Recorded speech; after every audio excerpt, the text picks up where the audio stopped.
શ્રી ગણેશાય નમઃ। મિત્રો, આપની ચેનલ ભક્તિકરણમાં આપ સૌનું સ્વાગત છે। મિત્રો, આજે આ વિડીયોમાં આપણે જાણીશું ચૈત્ર માસના શુક્લ પક્ષની એકાદશી સર્વે કામના પૂર્ણ કરનાર અને સર્વે પાપોમાંથી જાણીએ અજાણીએ થયેલા પાપ દોષોનું શમન કરનાર એવી શુભ અને મંગલકારી ભગવાન નારાયણને પ્રિય એવી કામદા એકાદશી ક્યારે છે, વ્રતના પારણા ક્યારે કરવા, પૂજન વિધિ શું છે તથા આ વ્રતનું શું મહાત્મ્ય છે તે જાણીશું। બોલો જગતગુરુ ભગવાન શ્રી લક્ષ્મીપતિ નારાયણની જય। મિત્રો, હિન્દુ ધર્મમાં એકાદશી તિથિનું ખાસ મહાત્મ્ય છે। આમ તો મહિનામાં 2 એકાદશી આવે છે, શુક્લ પક્ષની અને વદ પક્ષની, અને વર્ષની કુલ 24 એકાદશી થાય છે। જ્યારે પુરુષોત્તમ માસ 3 વર્ષે આવે છે, 2 એકાદશી એ કુલ 26 એકાદશી થાય છે। અને આ 26 એકાદશીનું ફલ અલગ અલગ છે અને મહાત્મ્ય પણ એમાં ચૈત્ર માસની એકાદશી છે, જેને કામદા એકાદશી કહેવાય છે। તે એકાદશીનું વ્રત જે ભક્તો રાખે છે અથવા આ દિવસે ભગવાન નારાયણનું વિધિ વિધાનથી પૂજન કરે છે, તેના સમસ્ત પાપ નષ્ટ થાય છે અને અંતે મોક્ષની પ્રાપ્તિ થાય છે, મનોકામના પૂર્ણ થાય છે, જીવનમાં સુખ સમૃદ્ધિનું આગમન થાય છે। કામદા એકાદશીનું વ્રત તે સર્વે રીતે મંગલ કરનાર છે। કામદા નામ જ બતાવે છે કે સર્વે મનોકામના એટલે કે કામના પૂર્ણ કરનારું છે। આ વ્રત રાખવાથી મનની શાંતિ પ્રાપ્ત થાય છે, સામાજિક સરોકાર પ્રાપ્ત થાય છે। એટલે કે આપણે આ એકાદશીનું વ્રત કરીએ એટલે આપણે જરૂર કંઈક દાન પુણ્ય કરીએ છીએ। કરુણા ભાવ ઉત્પન્ન થાય છે, મનમાં અને ધર્મ પ્રત્યે આસ્થા પણ જાગે છે। અને આ ઉપરાંત તુલસી માતાજીની અને આપણે પીપળાના વૃક્ષની પૂજા સેવા કરીએ છીએ, ગાય માતાની સેવા કરીએ છીએ, તેનાથી પર્યાવરણમાં જાગૃતતા પણ આવે છે। આમ આ જે વ્રત ઉપવાસ આપણા ઋષિ મુનિઓએ આપણને આંગળી ચીગાડી છે, તે વ્રત ઉપવાસ કરવાથી આપણું જીવન તો કલ્યાણમય બને જ છે, પરંતુ આપણાથી બીજાનું પણ કલ્યાણ થઈ જાય છે। એટલા માટે પુણ્ય પ્રાપ્ત થઈ જાય છે, પાપ ધીમે ધીમે નષ્ટ થઈ જાય છે। અને બીજું કારણ છે, એકાદશીનું વ્રત રાખવાથી સ્વાસ્થ્ય પણ પ્રાપ્ત થાય છે। 15 દિવસે આવતી આ એકાદશીનું વ્રતના દિવસે જો ભક્તો ઉપવાસ રાખે, અન્નનો ત્યાગ કરે, તો સ્વાસ્થ્ય સંબંધિત તકલીફો પણ દૂર થાય છે। અને એકાદશીનું વ્રત એવું છે કે જેમાં આપણે હરિભક્તિ કરવાની છે, આપણે સજાગ રહીએ છીએ માનસિક રીતે, શારીરિક રીતે કે આજે તો મારી એકાદશીનું વ્રત છે, માટે જે આપણે દુર્ગુણો છે તેનો પણ ત્યાગ કરી દઈએ છીએ। જેમ કે કોઈની નિંદા કુટલી કરવાની છે અથવા મનમાં અહંકારનો ભાવ ઈગો આવી જાય છે, તેનાથી પણ આપણે આપણી જાતની રક્ષા કરી શકીએ છીએ। ઈશ્વરને આપણે આ દિવસ સમર્પિત કરીએ છીએ, એટલા માટે પણ આપણે આપણું કલ્યાણ કરી શકીએ છીએ। જેમ ભગવાન શ્રી કૃષ્ણએ ગીતામાં અર્જુનને કહ્યું છે કે હે અર્જુન, મનુષ્યએ પોતે જ પોતાનું કલ્યાણ કરવાનું હોય છે। અને આ ઉપરાંત નકારાત્મક વિચાર છે, ઈર્ષા, ક્રોધ, દ્વેષ આદિ વિચારોથી પણ રક્ષા પ્રાપ્ત થાય છે, એટલે કે આપણને સકારાત્મક પ્રભાવ જોવા મળે છે। માટે પણ એકાદશીનું વ્રત તે ઘણું પુણ્ય આપનારું જ છે। પોતાની અંદર જ એટલું તત્વ છે કે આ દિવસે આપણે સ્વયંમાં જ પવિત્ર થઈ જાય છીએ। એકાદશીનું વ્રત કરવાથી આત્મનિરીક્ષણ થાય છે, સત્કર્મ થાય છે, ઈશ્વરની ભક્તિનો માર્ગ ખુલે છે અને પાપોનો પણ નાશ થાય છે। વિધિ વિધાનથી જો આ વ્રત કરવામાં આવે એટલે એટલા માટે સ્વાભાવિક છે કે શુભ ફળ તો મળવાનું જ છે, સુખ શાંતિ સફળતા તો પ્રાપ્ત થવાની જ છે। કારણ કે આ પ્રકૃતિનો નિયમ છે, પૃથ્વીનો નિયમ છે કે જે આપણે દઈએ છીએ તે જ આપણને સામે મળે છે। ચાહે આપણે કોઈનું ખરાબ કરીએ છીએ તો અત્યારે ભલે આપણે બચી જઈએ, પણ સમય રહેતા એનો અવાજ જરૂર આવશે। અને ફરતું ફરતું જેમ પૃથ્વી ગોળ છે અને ફર્યા કરે છે, તેમ ફરતું ફરતું કર્મ આપણી પાસે જ આવશે। જો આપણે ખરાબ કર્મ કરીશું તો એવું, જો આપણે શુભ કર્મ કરીશું તો એ શુભ ફળ પ્રાપ્ત થશે, પરંતુ થશે ખરી। કહેવાય છે ને કે ઉપરવાળાને ત્યાં દેર છે અંધેર નથી, માટે ઘણાને તુરંત ફળ ન પણ મળે, શુભ કર્મનું થોડું મોડું મળે, પરંતુ જો શુભ કર્મ કર્યું હશે તો ફળ અવશ્ય મળશે, એમાં કોઈ સંદેહ નથી। ભલે ભગવાને કહ્યું છે કે ફળની આશા ના રાખવી, એ એટલા માટે કે આપણને આપણા ફળ એટલે કે આપણા શુભ કર્મ માટે અભિમાન ન થાય, પરંતુ જે આપણે દઈએ છીએ આ પ્રકૃતિને, એનું આપણને અવશ્ય મળે છે।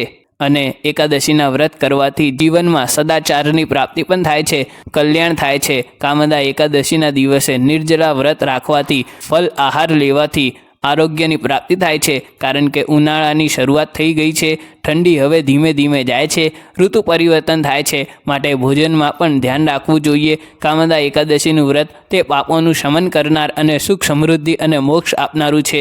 માટે આ એકાદશીના દિવસે તુલસી મૈયાની પૂજા અવશ્ય કરવી જોઈએ. તુલસી પત્ર ભગવાનને ધરાય છે. સૌપ્રથમ આપણે આ એકાદશીના મુહૂર્ત વિશે જાણી લઈએ કે એકાદશી તિથિ ક્યારે આરંભ થાય છે અને પારણા ક્યારે કરવાના છે.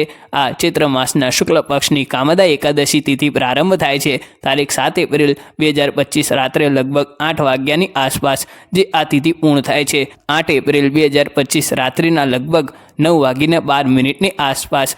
સૂર્યોદય તિથિ પ્રમાણે જ હંમેશા એકાદશીનું વ્રત રખાય છે, એટલા માટે એકાદશીનું વ્રત તારીખ 8 એપ્રિલ 2025ના દિવસે રાખવાનું રહેશે.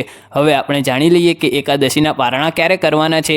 આ કામદા એકાદશીના પારણા તારીખ 9 એપ્રિલ 2025ના દિવસે સવારે લગભગ 6:35 લઈને 9:06 સુધીમાં પારણા કરી લેવાના રહેશે, કારણ કે ત્યાર પછી બારસની તિથિ સમાપ્ત થાય છે 10:55 આસપાસ. દ્વાદશી સમાપ્ત થાય એ પહેલાં પારણા કરી લેવા જોઈએ. આ દિવસે ભગવાન નારાયણનું પૂજન કેવી રીતે કરવું તે પણ જાણી લઈએ. ચૈત્ર માસની એકાદશી કે જેને કામદા એકાદશી કહેવાય છે, તે દિવસે સૂર્યોદય પહેલાં જલ્દી ઉઠીને સ્નાન આદિથી પરવાળીને શુદ્ધ સાત્વિક વસ્ત્ર ધારણ કરવા જોઈએ. ત્યારબાદ એક લાકડાની ચોકી બાજોટ ઢાળીને તેની ઉપર લાલ વસ્ત્ર પાથરવું જોઈએ. ભગવાન નારાયણની મૂર્તિ કે ફોટાને સ્થાપિત કરવું જોઈએ. મૂર્તિ હોય તો તેને પંચામૃતથી સ્નાન કરાવવું જોઈએ. ગંગાજલથી સ્નાન કરાવવું જોઈએ. વસ્ત્ર, ચંદન અને ગંધ અક્ષત, પુષ્પ, તલ, ધૂપ, દીપને ઋતુફળ, પાન, સોપારી, નારિયેલ આદિ અર્પિત કરવા જોઈએ. ત્યારબાદ આરતી ઉતારવી જોઈએ. કામદા એકાદશીના દિવસે ભગવાન નારાયણની સામે જે આપણે પૂજા કરીએ છીએ, ત્યારબાદ દક્ષિણા અર્પણ કરવી જોઈએ. કથાનું શ્રવણ કરવું જોઈએ અથવા વાંચન કરવું જોઈએ. એકાદશીની રાત્રિએ જાગરણ કરવું જોઈએ. ન થાય તો 12 વાગ્યા સુધી જાગી શકાય છે અને સંકલ્પ પણ કરવાનો હોય છે જ્યારે આપણે પૂજા કરતા હોઈએ ત્યારે કે આ એકાદશીનું વ્રત આપણે કઈ રીતે કરીએ છીએ. આમ જોઈએ તો એકાદશીના વ્રતમાં અન્નનો ત્યાગ સર્વથા યોગ્ય છે, પરંતુ સમય એવો છે શરીર સાથ ના આપતું હોય અને એકાદશીનું વ્રત રાખવું હોય તો સાંજના સમયે એકાદશીના દિવસે એક ટાઈમ ભોજન લઈ શકાય છે. જે ભક્તોનું સ્વાસ્થ્ય સારું છે તેઓ એકાદશીના દિવસે ફળ આહાર કરી શકે છે. આ ઉપરાંત નાના બાળકો છે, વૃદ્ધ છે, ગર્ભવતી મહિલાઓ છે, તે ભોજન કરી શકે છે. એકાદશીનું વ્રત એવું છે કે જો આપણા ઘરમાં સૂતક હોય તો પણ એકાદશીનું વ્રત થાય, પરંતુ પૂજા ન થાય, દાન દક્ષિણા થાય. અને એકાદશીના દિવસે જે મહિલાઓ બહેનો માસિક ધર્મમાં છે તેઓ પણ વ્રત કરી શકે છે. પૂજા ના કરે આ દિવસે જરૂરિયાતમંદને દાન પુણ્ય કરવું જોઈએ. વસ્ત્રદાન છે, અન્નદાન છે, છત્રી, જૂતા, ચપ્પલ દાન છે, બ્રાહ્મણોને દાન દક્ષિણા અપાય છે, ગાય માતાની ખાસ સેવા પૂજા થાય છે અને ભગવાન નારાયણના મંત્ર જાપ કરાય છે. વિષ્ણુ સહસ્ત્ર નામ પાઠ કરી શકાય છે. કામદા એકાદશીના દિવસે શ્રદ્ધાપૂર્વક પીપળાના વૃક્ષનું પૂજન કરાય છે, જેથી આપણા પિતૃદેવતાને પણ તૃપ્તિ મળે. આ દિવસે ગીતાજીનો પાઠ કરી શકાય છે. ભગવાન નારાયણને પ્રિય એવી આ એકાદશીની શુભ તિથિ છે, કારણ કે એકાદશીનો જન્મ જ ભગવાનના શરીરમાંથી થયો છે. એટલા માટે પણ એકાદશી મૈયા અને ભગવાન નારાયણ એક જ છે. એટલા માટે આ તિથિ ઘણી પુણ્ય આપનારી છે, પવિત્ર છે. માટે પણ આ દિવસે જે ભક્તો વ્રત રાખે છે, ઉપવાસ કરે છે, દાન પુણ્ય કરે છે, પવિત્ર તીર્થોમાં જઈને સ્નાન દાન જપ કરે છે, તેને અનેક ગણા પુણ્યનો લાભ પ્રાપ્ત થાય છે. સહસ્ત્ર ગૌદાનનો લાભ પ્રાપ્ત થાય છે. સહસ્ત્ર તીર્થોના ફળ બરાબર લાભ પ્રાપ્ત થાય છે. અશ્વમેઘ યજ્ઞ સમાન પુણ્ય પ્રાપ્ત થાય છે. ભગવાન શ્રી નારાયણને પ્રિય આ એકાદશીના દિવસે તુલસી માતાજીની પૂજા સવારે સાંજ કરવી જોઈએ. દીપદાન કરવું જોઈએ. તુલસી પત્ર આજે તોડાય, પરંતુ પૂજા માટે નહીં કે આપણા ઘર વપરાશ માટે. તુલસીજી આયુર્વેદિક દ્રષ્ટિએ પણ શુભ છે અને તુલસીનું આજે વાવન પણ કરી શકે છે. ઘરમાં રોપો લઈ આવીને વાવી શકાય છે. નકારાત્મક પ્રભાવ છે તે દૂર થાય છે. ભગવાન શ્રી હરિને પ્રિય એવી આ એકાદશીની તિથિની સૌ ભક્તોને શુભકામના. કામદા એકાદશી કે જે સર્વ પાપોને હરનાર છે. ભગવાન શ્રી કૃષ્ણએ રાજા યુધિષ્ઠિરને આ એકાદશીનું મહાત્મ્ય સંભળાવેલું છે. વર્ષોથી આ એકાદશીનું મહાત્મ્ય છે, માટે આ એકાદશી ઘણી પવિત્ર છે. મિત્રો, મને આશા છે કે આપના વિડીયો જરૂર પસંદ આવ્યો હશે. આ ચૈત્ર માસના શુક્લ પક્ષની એકાદશી કામદા એકાદશીના દિવસે ભગવાન નારાયણનું સાક્ષાત સ્વરૂપ જે આપણે દર્શન કરી શકીએ છીએ એવા સૂર્યનારાયણ દેવની વંદના અવશ્ય કરવી જોઈએ. ભગવાન સૂર્યનારાયણ દેવને સવારે વહેલા ઉઠીને સ્નાન આદિથી પરવાડીને પ્રભુને જલ અર્પિત કરવું જોઈએ, ચોખા અર્પિત કરવા જોઈએ, કંકુ અર્પિત કરવું જોઈએ અને પ્રભુને પ્રાર્થના કરવી જોઈએ કે જે જાણે અજાણે થયેલા પાપ દોષ છે તેમાંથી મુક્તિ મળે ત્યારબાદ દિવસની શરૂઆત કરવી જોઈએ. ભગવાન સૂર્યનારાયણ દેવની ઉપાસના કરતી વખતે ગાયત્રી મંત્ર બોલવો તે ઉત્તમ છે, જે બુદ્ધિને સત્માર્ગે વાળે છે. બોલો ભક્ત વત્સલ ભગવાન લક્ષ્મી નારાયણ દેવની જય.